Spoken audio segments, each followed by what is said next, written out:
ছেলেরা আমার, দোস্ত আমার, বাপ আমার, বন্ধু আমার, আপনি হাসলেও কবরে যাইতে হবে, কাঁদলেও কবরে যাইতে হবে। রাজপ্রাসাদের ওই অট্টালিকাতে যে থাকে সেও একদিন মরে যাবে, জীর্ণ কুঠিরে কুড়ে ঘরে যে থাকে সেও মরে যাবে।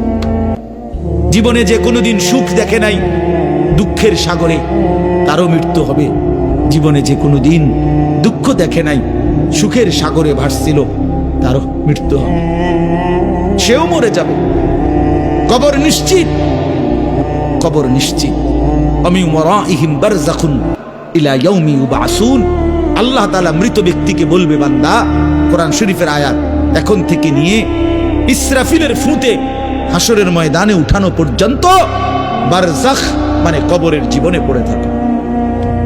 ভেবে দেখেন, ভেবে দেখেন, শুধু 1 মিনিট আমিও ভাবি, আপনিও ভাবেন। হাদিসের মধ্যে আছে, মা বাইনান নাফখাতাইন 40।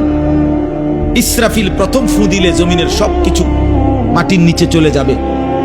দ্বিতীয় ফু দিলে মাটির নিচ থেকে আবার সবাই উঠে হাসরের ময়দানে দাঁড়াবে। তো নবীজি সাল্লাল্লাহু আলাইহি সাল্লাম বলছে, এই 2 ফুঁয়ের মাঝখানে ব্যবধান হবে 40। তো মুহাদ্দিসিনে কেরাম